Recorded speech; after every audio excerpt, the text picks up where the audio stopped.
Welcome back to Up Front and my extended interview with retired state Supreme Court Justice David Prosser. He retired halfway through the 10-year term he won in 2011. That race against Joanne Kloppenburg became a de facto referendum on Act 10 and Governor Walker.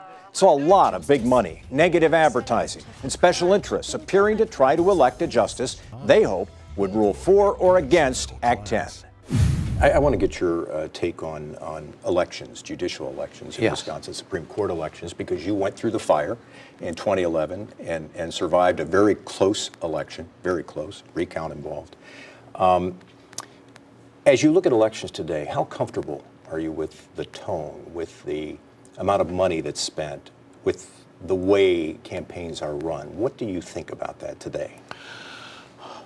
Well, if I said I was comfortable with those things, that would not be true. I'm quite uncomfortable. Some of the problems long preceded my historic election in 2011. Money was in the campaigns long before my 2011 election. I think the tone of the campaign is really very unfortunate. You want people who really are going to be impartial and not totally predictable on the court, but people who you have confidence in. The attack on the integrity of the court or the reputation of the court precedes the 2011 election by a number of years, and that's very unfortunate. You say unfortunate. Does it need to change? You hear some people, I think even former Justice Geske, who you replaced on the Supreme Court, says she's now at the point where she favors a different type of selection process. In other words, merit selection, where we appoint justices rather than have them elected. Are you at that point? No. You're not? You still favor elections?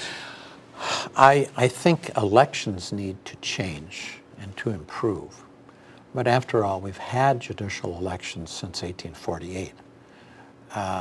For years and years, judicial elections worked pretty well. I think what happened here is that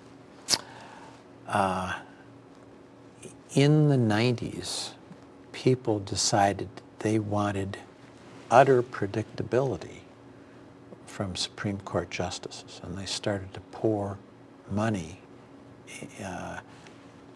on behalf of candidates that they were certain they knew how they were going to vote. That's a mistake. That was a mistake. And when those views seemed to prevail in a particular way, there was an automatic reaction to go the other way. How would we improve elections from your perspective? Well, I think I don't know the exact answer. One 16-year Term, as for example the state bar has proposed? No, I understand what they're thinking. I don't think they're getting at the real problem. A 15 or 17 or 16-year election doesn't necessarily change the nature of the candidates. It's going to make the stakes in any individual election a lot higher. As long as there are elections, even more money will be poured in.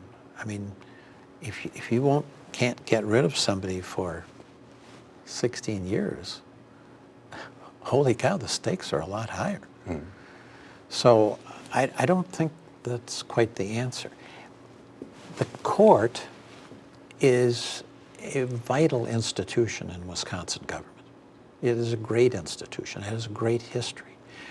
And what you need is every member of the court to understand that they are not the court themselves, that they are less than the institution, and that they all ought to be talking to each other, respecting each other, and trying to build up the reputation of the institution instead of building up their reputation or tearing down somebody else's reputation.